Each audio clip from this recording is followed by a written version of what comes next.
Las interferencias son señales que interfieren en el registro de la actividad eléctrica proveniente del órgano de interés, modificando la señal e impidiendo o dificultando su interpretación. Existen dos maneras de eliminar la distorsión en la señal de interés. La primera es intentar que el ruido no se introduzca al registro, alejando la fuente de interferencia o aislando al paciente y al sistema de registro de esta. La segunda es procesar la señal registrada para aumentar la relación señal-ruido. Es importante recordar que el procesamiento de señales no es fácil, sobre todo cuando los anchos de banda en frecuencia del ruido y la señal de interés se encuentran traslapados. Clasificación de interferencias. Dentro de los tipos de interferencias tenemos las interferencias biológicas, las cuales son producidas por el mismo paciente por tres diferentes mecanismos. Uno de ellos es que el electrodo se encuentra cerca de otra fuente eléctrica, además de la de interés. Otra es que el electrodo se localiza sobre una vena importante donde la pulsación produce un artefacto de movimiento determinista. Y otra es que la sudoración del paciente produce un mal contacto en la interfaz electrodo-electrolito, atenuando la amplitud en el registro y por lo tanto reduciendo la razón señal-ruido. En la siguiente tabla podemos ver el ancho de banda y frecuencia de las principales señales bioeléctricas. Entre ellas tenemos el ECG o electrocardiograma, cuyo ancho de banda es 0.05 a 100 Hz, MG o electromiograma, cuyo ancho de banda es de 1 a 10.000 Hz, EEG o electroencefalograma, cuyo ancho de banda es 1 a 50 Hz, y los potenciales evocados, cuyo ancho de banda es de 10 a 1000 Hz. Otro de los tipos de interferencia es la interferencia de la línea o instalación eléctrica, la cual se suma a la señal de interés en forma de una senoide de 60 Hz y, dependiendo de su magnitud, únicamente se sumará al registro o lo eliminará por completo. Se introduce al registro principalmente por cuatro medios.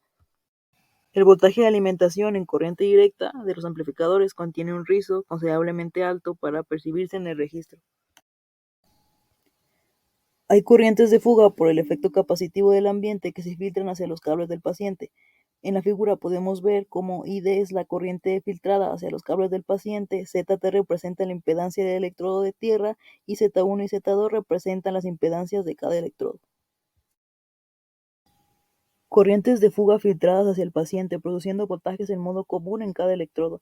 En la imagen podemos ver la corriente de fuga filtrada hacia el paciente, donde IMC es la corriente filtrada hacia el paciente, ZT es la impedancia del electrodo de tierra, Z1 y Z2 son las impedancias de cada electrodo y BMC es el voltaje en modo común.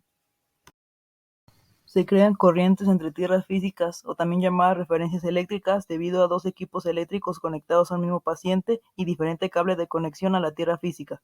En la imagen podemos observar la corriente I entre tierras de dos equipos eléctricos conectados al paciente.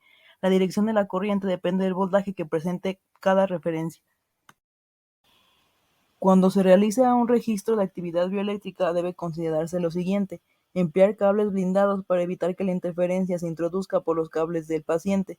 En la imagen podemos observar los cables del paciente blindados, donde el conductor que lleva la señal va rodeado de otro conductor que dirige las interferencias hacia la tierra del sistema de registro. Cuando el nivel de voltaje de la actividad a registrar es muy pequeña, es recomendable aislar al paciente de la instalación eléctrica. Otro punto a tomar en cuenta es utilizar amplificadores con alta impedancia de entrada y alto rechazo de modo común, también modular en amplitud con una portadora de frecuencia mayor de 10 kHz, y todos los equipos conectados al paciente deben unirse a una única tierra física. Otro de los tipos de interferencia es la interferencia por transientes. Es ocasionada por corrientes de desfibrilación o de cauterización y por artefactos de movimiento que en la mayoría de los casos supera por mucho la magnitud de la señal de interés y causa así saturación en el amplificador. Se debe esperar a que termine el transiente para que la señal se restablezca. En algunas situaciones en las que se realiza un ECG a un paciente puede ser necesaria la desfibrilación cardíaca. En tal caso se aplica un pulso eléctrico de alto voltaje y corriente al tórax del paciente para que se puedan observar potenciales transitorios a través de los electrodos.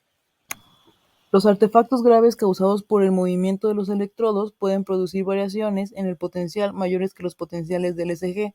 Otra fuente de artefacto es el encuentro del paciente con una carga eléctrica estática acumulada que puede descargarse parcialmente a través del cuerpo. Los artefactos causados por la carga eléctrica estática en el personal se pueden reducir notablemente al reducir la acumulación de carga estática mediante el uso de ropa, zapatos y pisos conductores, así como al hacer que el personal toque la cama antes de tocar al paciente. Interferencia magnética. Esta es producida por los transformadores de las fuentes de energía de los equipos eléctricos y por los balastros de las lámparas fluorescentes. Si el campo magnético atraviesa los cables del paciente, se inducirá un voltaje proporcional al área del lazo entre uno o varios conductores. Es por eso que los cables del paciente deben de estar enrollados entre sí. La interferencia se minimiza si estos aparatos se alejan al menos 60 centímetros del equipo de registro o se encierran en una jaula metálica. Interferencia electromagnética. Esta interfiere el registro cuando los electrodos sirven de antenas en transmisiones de radio, televisión o radar. También pueden ser generadas por altas frecuencias, generadores en el propio hospital, el equipo de electrocirugía y diatermia. También pueden generarse a partir de máquinas de rayos X o interruptores y relés en equipos eléctricos de servicio pesado en el hospital. Los electrodos funcionan como antenas en estos casos y los electrocardiógrafos sufren principalmente en el registro de los datos.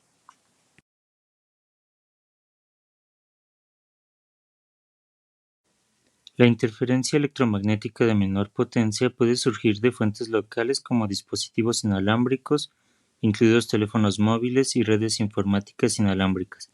Los cables conductores y el paciente sirven como antena en cualquier caso. Estas interferencias pueden minimizarse colocando un capacitor de 200 picofaradios entre entradas de los electrodos.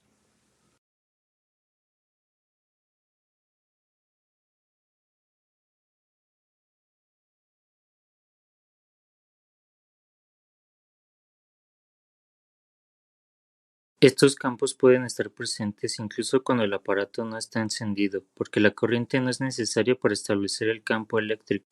Al tomar las medidas adecuadas, se evita un diagnóstico erróneo. Interferencia de distorsión en frecuencia. El efecto de una mala selección de la frecuencia de corte de los filtros se debe muy posiblemente al desconocimiento de los componentes en frecuencia de la señal por registrar. Es relativamente fácil si se obtiene el espectro de potencia de la señal, donde la señal ESG no presenta componentes en frecuencia arriba de 50 Hz. Distorsión o saturación de corte. Esta sucede cuando los voltajes en los electrodos o amplificadores mal ajustados producen distorsión de corte que modifica la apariencia del ECG.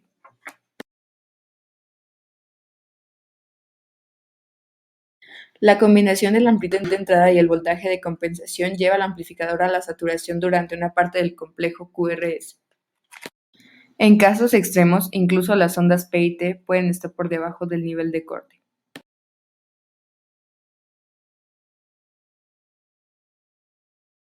Bucles de tierra. Puede existir un bucle de tierra cuando dos máquinas están conectadas al paciente. Si una tierra tiene un potencial ligeramente más alto que la otra tierra, la corriente de una tierra fluye a través del paciente hasta el electrodo de tierra del electrocardiógrafo.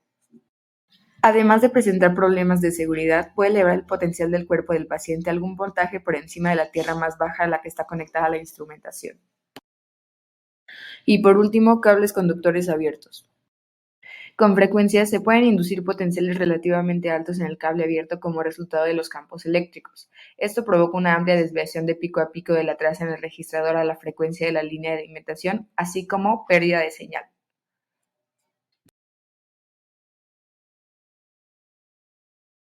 Gracias por su atención.